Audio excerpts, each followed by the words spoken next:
as a practitioner in security cooperation, medical has always been one of the primary and easiest ways to make friends. There's very few people that turn down the opportunity to do that. Just a little bit background on General Dumont. Before retiring, she was the commander of the Medical Readiness Training Command. Prior to that, she served as the Assistant Surgeon General, Force Management, Mobilization, Readiness and Reserve Affairs. And prior to that, as talked about, the command of the forward deployment forces for 3rd Medical Command. A variety of other positions to include J9 Director of Reserve Affairs for the Joint Enabling Capabilities Command out of Norfolk, and then previous deployments prior to that. So with that, ma'am, I will go ahead and turn it over to you. Thank you. Thanks, Doug. Before I begin, I just want to recognize Doug and John and Third Order Effects for having this type of topic. I love that I'm here talking about this today. I hate talking in front of people, so that's not it. It's not, because I need it to be me, but it really is a conversation that continues to, or needs to continue to stay in the forefront. And I think, Doug and I were talking, I think it's going to be more so as we move through the pandemic. I still stay in touch with some, international medical, mostly reserve clinicians and practitioners, if you will, but and so having those linkages with our partners is very important today, even though we might not see it sitting here in the States, just trying to get through our own kind of small sphere of COVID challenges. It really does speak to how small the world is, I think. And so I applaud them for putting this together. And I would encourage you to support them in having more topics that deal with not just medical security cooperation, but with security cooperation in general. So kudos to the team. And this is a joint effort, Doug. Nothing I did in Kuwait was done without the preparation, planning, previous execution, implementation of Doug and his experience, his skill set. He is very good at what he does, and we'll kind of broach that, I hope, here as we move through the presentation today. So I already did kind of my opening, and Doug did an introduction. I don't think, like I said, he gives himself enough credit on this topic. So this National Women's Health Center you see here in the picture is in Jordan. And I can tell you Doug personally has a lot to do with its success, probably even its existence, and then all of the, the expertise that resides within it. And we had the pleasure of visiting when I was had the Kuwait mission in 2014. But, Doug early on recognized in security cooperation that the medical piece, the health affairs piece really does open doors a lot quicker even than kicking them down, right? Because when you go to someone's home, you kick in the door, that's not a really good reception. So again, my hat's off to him and his team. And so this is a team presentation today. So here's a real quick agenda, although it's just the kind of the random thoughts and things that you'll see in here. It's not really too binding. And I have the services represented here and had to give a shout out to the Space Force. My son was just commissioned into the Space Force, I don't know, a week ago. I think he sent us the text. He was in the Air Force and has now been transitioned into the Space Force. But I recognize that not all of the security cooperation, specifically the medical and health affairs security cooperation that we execute from the U.S. Side of all these relationships, has to do with the military. Although I think that's kind of the either past service, right, folks in the audience. I recognize that this is interagency, intergovernmental, NGOs, and that's a good thing. And then the other picture there I added, unfortunately, I didn't get the right and left limits on it. You would see Doug wearing a big pair of red boxing gloves. So he has the right on, Colonel Holiday has the red one on, and that's a picture of him and my G1 in Kuwait. I think that's in Kuwait, in 2014. And then our one of our docs there in the back, Colonel Robinson, trying to referee that little tiff there. What you can't see is the rest of the staff around them. And I actually have, Doug, the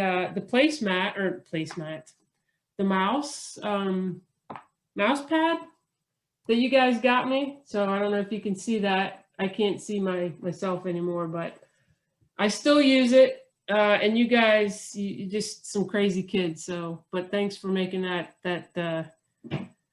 the mission enjoyable as well as very productive, as Doug has already identified. So I just wanted to start at the top here. Hopefully you can see the top of my slide. Oop, let me go back one, because I can't. But we really need to start at the 50,000 foot level, I think, with regard to how do we come to have something called security cooperation or medical security cooperation or whatever the characteristic of that cooperation is, right? And it starts at the very strategic level, and it has to be built into the strategy, which then, as you know, rolls out into op plans, operational plans, and theater campaigns. But this is where it starts. And this is where our very senior leaders identify that security cooperation is very important. It's important not just for, your more kinetic wartime activities, and we're finding that even more so now, but it's important in all phases of operations. So from phase 0 through phase 5, and we'll broach that here in a little bit, but you can see that it's good that our senior leaders recognize this as such an important capability. And I think from your perspective, Doug, this is where you guys kind of reside all the time, right? In civil affairs. I mean, civil, if I break it down, right? Civil affairs. So you're looking to work with the populace. Is that what I would get from civil affairs? Yeah. Okay. And so this is what you do, right? All the time, and recognizing that it is not just part of a small piece of one of those phases, but it actually is spread out. But this is where we need to be good stewards of this capability, of this, I guess, skill, recognizing that we want our nation to have good relationships with our partners. We cannot be exclusive in that, and having those relationships is going to serve us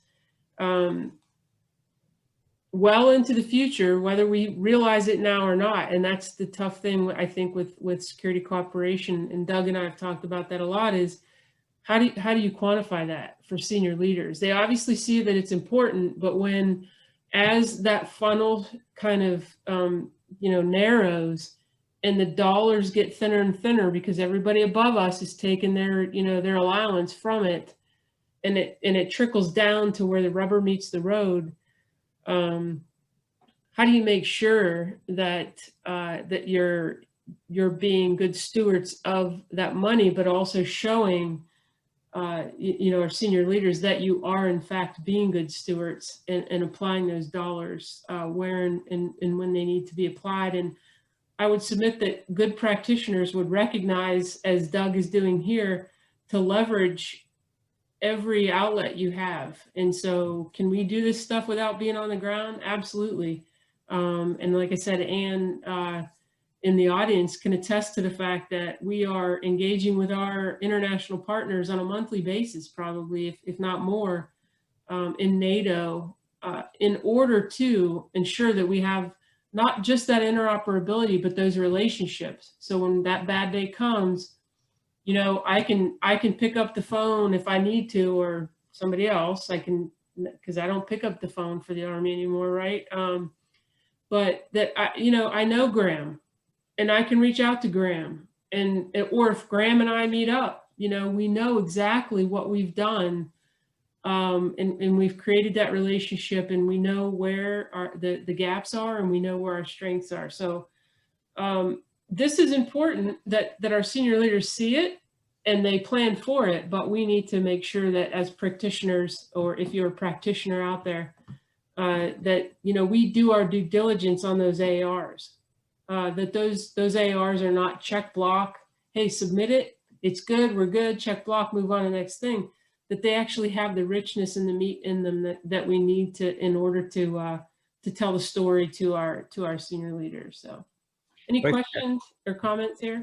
The only thing I would add to this is kind of as a side coming out on the combatant commanders portion of this, is the ambassador and the country teams are very crucial and strategic part of that planning process, because nobody knows the country better than the country teams do, because they live there, they work with our partners on a daily basis. So having them in that loop, getting their feedback is crucial piece as well. And so I don't even know how you do that, Doug. I mean, is that, what does that look like? You know, do you guys have a direct line to them, and then they get your reports and your ARs as well to say, hey, we need you to advocate for us and champion this effort in your country? Yes, it's depending on the country, it's very large or very small, depending on, you know, the size of our relationship. But at the combatant command level, the J7, the staff there does have an ongoing relationship with their counterparts in the embassy. So there is a military component within the embassy, and it's their job to be pulling that information from the country team, working with their counterpart in the J7 to create these plans. And they have to fit into what the ambassador's vision of the relationship, because he owns that relationship of that country. But yes, there are people there working that on a daily basis with individual country teams out of the commander's office. And again, so you can see that how transparent this was for me as I moved through the CENTCOM AOR with Doug and team in order to engage the UAE, our partners in the UAE, in Jordan, in Qatar, in Kuwait. It was transparent to me. And I, you know, Doug was very good about setting the engagements with the right people. So it's important that you find those right people too. And I know I specifically with the UAE, and Doug and I tried to get the UAE over here. I don't know that I tried hard enough, but it's very hard to get those funds to justify, you know, these engagements. But the UAE was so refreshing to work with them because they just want to be better. And there was no, you know, conflict with them as far as sharing where they were at. They were willing to share, you know, the good things they were doing and how they thought that their field hospital was designed and outfitted. But they were also open and transparent about, but this is where we think our weaknesses are, and we want you to help us with those. And that was so refreshing to see that and to hear that. But I would submit that a lot of that is based on the relationship and the relationships that Doug had already established with the country, and then, you know, with the military arm of the UAE. But that was just a great engagement. And they have a lot of money, so they're willing to, you know, to do a lot of things if in fact the U.S. can you know, struggle through its own red tape in order to allow these things to happen so that we can, you know, advance the relationships and make them that much more meaningful. So I challenge you, Doug, to get that UAE team or a team into MRTC's Global Medic. So the challenge is out there. So. Anything else on this slide, anybody? Okay, good. So, and then we come down a little bit, right? So this is a kind of dipping into, okay, where does security cooperation happen and when? And along the top there, you see the conflict continuum. And I think we're starting to get away from the phases, you know, phase 0 to phase 5 and the shaping environment. But it doesn't mean it's not there, right? It's just whatever the services or our senior leaders for the nation decide to call it. But this is what it looks like. This is what it is. And you can see across the bottom there, security cooperation and engagement are continuous.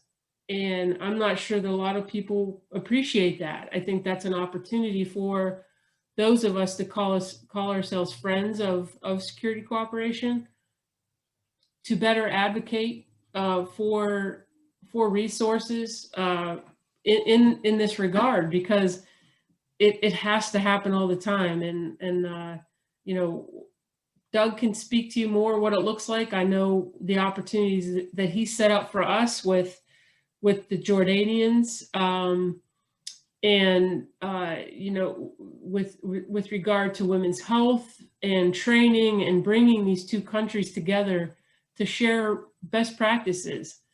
And it really, to me, the mission to Jordan really opened my eyes to the role that women have in the Jordanian government. And I know, you know, we had a bit of a faux pas as we were going into Kuwait on the mission. So before the mission, there's a train up, and I was able to hire 34 people, which never happens in the Army, right? You get who gets assigned. And I get this blank roster, and I'm able to hire 34 people to put on it, which was just amazing. And then, you know, we make sure everybody's ready to go. We have some train up, make sure they're fit. And then we go to Fort Hood for a couple of weeks to prepare for the mission, which is also exciting. And we arranged to talk to the team on the ground. And so much of it is theater security cooperation.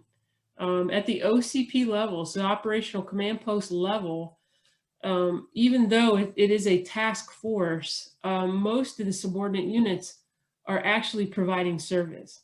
So the headquarters is left to do that more strategic or operational work for the COCOM by leveraging the SMEs, you know, the experts on the staff. And Doug was able to do that many times, I'm sure, but once with us on our team to go to Jordan to have this conference with that team. And but the faux pas came when we were in Kuwait, or I'm sorry, at Fort Hood getting ready, right? And they put you in this fake kind of scenario. And there was a question about the care in Kuwait. A lot of folks that are stationed in Kuwait go out on the local economy for their health care. And some folks on the team were very concerned about that. And so it was quite an educational process to have them do some research on, okay, take a look at how advanced Kuwaiti medicine is. And those types of little nuances are very important, because you can go into that country and have an international incident without even knowing it, because somebody is concerned that the level of care in Kuwait is going to be less than the level of care that they might get in the US. Now that's debatable, right? But technically the Kuwaitis are very, very advanced, very far advanced in their medical capability. So, you know, I think sometimes the US thinks everywhere we go, we're teaching somebody something, and we forget that we're learning too. And we have to remember to keep that kind of facade, right? Like I'm here to learn too. As refreshing as the UAE was, you know, they were so open to just having us help them to be better. And I think, you know, my takeaway would be that the US can learn from that. We aren't always the best at everything. And so we need to go into these relationships with that mindset. That said, working with NATO, they definitely told us not that we're better, but you know, we're not going to waste our capacity on this, knowing, you know, what the U.S. is going to bring to bear. You know, and that's, again, that's good to know, right? That's knowing your partners. That's that relationship. The medical security cooperation gives us that insight, and if we push that up to our senior leaders, they can absolutely use that to plan, right? They can resource us based on that, and they can recognize gaps in our planning process. If they know, you know, hey, NATO isn't bringing an air evac capability. Wow. Okay, we either need to cover it, make sure it's covered, or we need to, you know, influence them that that's probably not the best idea, and we might need them to bring some air assets, right? So it's all very it's dependent on the practitioner, a lot of it, and I can tell you, Doug was very good at that. You know, recognizing the way in which the U.S. could apply itself in order to improve relationships, but also to inform our senior leaders on what is going on in this AOR with regard to health affairs, medical capabilities, or lack thereof. Because the experience was not the same in Qatar. So it was a little different in Qatar. But we engaged with them a lot more. So maybe there was some familiarity there that was, you know, working on that relationship. So, but again, this is an asset that needs to be applied, you know, from the beginning, from shaping to the end, where we're, you know, setting the theater again for success. So, any comments or questions? Doug, you have anything? Anybody on this slide? No, I think the key takeaway on this, it has to be continuous, and it has to be, persistent, because you can't jump in and out of a relationship with our partners and expect it to be effective. They have to see us every day and have that, you know, comfortable relationship with us that we can help, whether it's increasing their capacity, or, you know, bringing new capabilities to bear, or even through FMS, you know, selling weapon system and having the training teams go there. And I think where we lack a little bit is pushing the importance of this kind of down to lower levels. Everybody on this phone call, this webinar, I think understands that. But when you're taking some of your SMEs out, who are just very used to working into their own silos, they don't always understand why we're doing what we're doing. And I think it's important that we educate them as well. Like, we have great providers, right? We have great clinicians in the Army, Army Reserve, Navy. We always struggle, especially in the reserve components, with that administrative or, you know, operational or planning piece. And so absolutely, the IRTs are a great place to allow teams to stretch themselves and actually, can you prepare an assessment of a region or of a country even? So these exchanges, the security cooperation, are more so like key leader and senior leader exchanges, engagements, but still, you know, the IRTs and the MEDRATs are important. They're another kind of layer to it that's more, I think, global health engagement than it is security. And I don't know if that makes sense, you know, separating the two out. But absolutely, I think I see where the IRTs would be fundamental in that. That said, I don't think we've done a good job with the IRTs. Again, my opinion, because when people go home from those, they forget, and we don't get good feedback on them. And so, if I were to today, if I were to say, you know, what's the return on investment of an IRT, I don't know that it's there. I'm sure the local community would say it was, but for the dollar spent, unless we get the people involved in it to do a better job of assessing what happened and providing feedback, again, being good stewards of the mission and telling senior leaders exactly how those dollars were spent, and going above and beyond on not only did we provide care, but we, you know, we added a layer or two up, going towards that operational level, and we did A, B, and C. That's where I think that the IRT would actually get its return on investment. And I don't want to discount what you said, but I wake up every day in America, and I'm happy that I do, right? Because it could be a lot worse. And so I would tell you, I do, so many things came to mind when you said that. So don't be so frustrated, because I think, and again, this is that quantifying versus qualifying piece of it. When they go do that, they are creating relationships, maybe not at the individual level, but at the country level.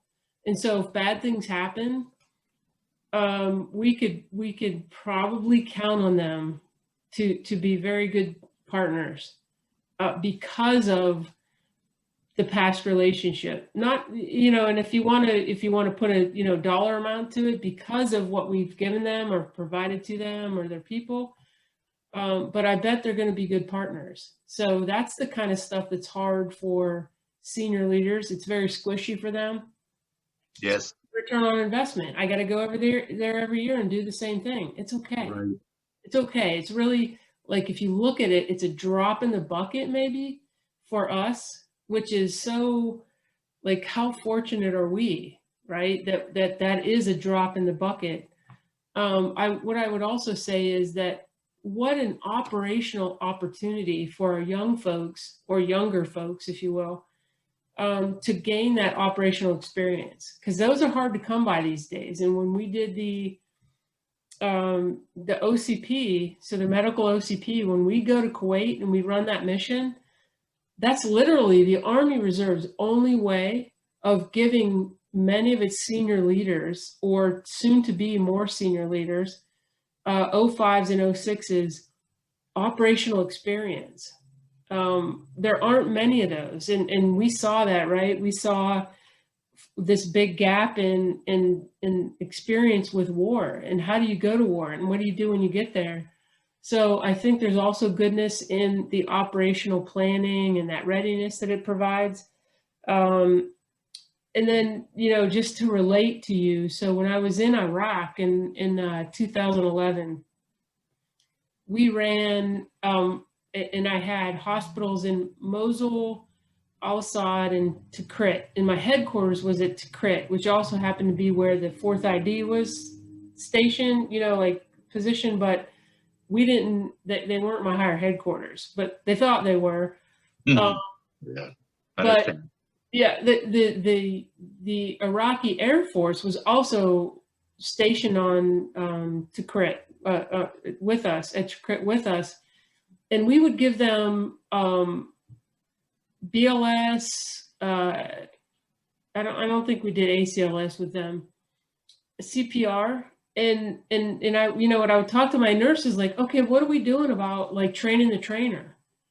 Like, when can we stop doing this? Because haven't you trained all the trainers that they need to keep this program running for themselves? And they said to me, no, they don't want to do train the trainer. They just want us to keep training them in it. Well, that's not a good thing. Like, they should want to be autonomous and independent in this. And so I don't see any, goodness in that, other than the fact that we were training maybe some people to have some more skills. It really wasn't doing a lot for our security cooperation. And we saw that as we tried to get out of Iraq in 2011. The airfield, well, anyway, in the end, I had a similar experience, like I said, in the Iraqis not wanting to train the trainers. They just wanted the US to keep training them. So I hear your frustration, but I would say that there are probably some good things that come out of us sending the same amount of people to do the same things every year. Yeah, Dale, I think there's a lot of people at the tactical level who experience and have experienced your frustration. And this goes back to my earlier comment that it's incumbent upon the strategic level and operation level to push down the information to the tactical teams of why they're doing something. And sometimes it is just to be there. But the team should be briefed by either somebody on the country team or somebody at the command level or someplace that says, hey guys, you're doing great work. I know you're just coming back to do what you did last year, but for us, that's a win. And that's, I think, important for the tactical teams to hear, to know how to keep their spirits up a little bit. There's a lot of anecdotal stories I could tell you to tag along of what General Dumont was just referring to on those connections. A lot of our lifetime connections. But yeah, we hear frustration. I think it's up to the strategic level, operational level, to keep pushing that information down as to the why. We always talk about the military, make sure that the lowest person understands the mission. And I think we do that in kinetic really well. We don't do it in this field really well.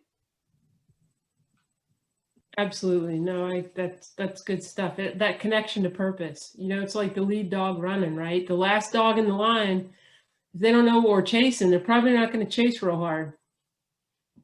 I know I wouldn't, right? So I probably like running less than Doug does. I know I'm way over, Doug. I'm sorry. So this slide, I just wanted to kind of, again, it does depict the phases of our planning, but I can tell you that this is getting thrown out. It's currently getting thrown out, and I think it was General Dunford that, kind of stumbled upon the fact that his commanders are struggling with identifying where they're at in this continuum. And so he needs to get rid of it. It's the gray zone. They're eating our lunch in the gray zone with regard to influencing and shaping on the information side, and like Doug said, that on the kinetic side, it's easy. Count bullets, right? How many bombs did you drop? But it's harder on that more cerebral stuff.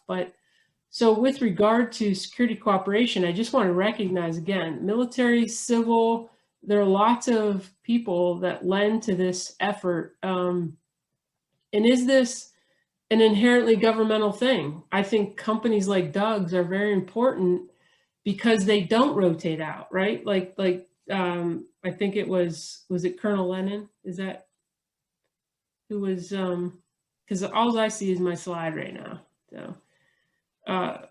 But when you rotate out and you rotate into a new position and you kind of forget everything behind you except for when people call you and ask you if you want to chat about it, they keep those techniques, they keep those skills. And so it's important that we recognize this is not inherently governmental stuff. This is stuff that we need contractors to do. This is stuff that we need non-governmental folks to do in order to stay expert at it. And that's kind of why I put the PMISI and the RAF stuff on here. So with regard to RAF, I mean, you have to be an expert, I think. It's hard to be stationed on the East Coast of the United States. And then, you go to the 807th and you have a different, now you're Southcom, right? Now for the Army Reserve. Now you're focusing on Southcom. When in fact, when you were at the 3rd, you were focusing on CENTCOM. And I don't even know, who has the other COCOMs right now, but there is an argument for having folks very specialized in the security cooperation theater that we're focusing on. So, and then the other piece is the resourcing, right? Again, it's very important that we feed up the information coming out of these exchanges. I think folks get excited with the deployments, they get excited with the engagements, they get excited with, and it is very,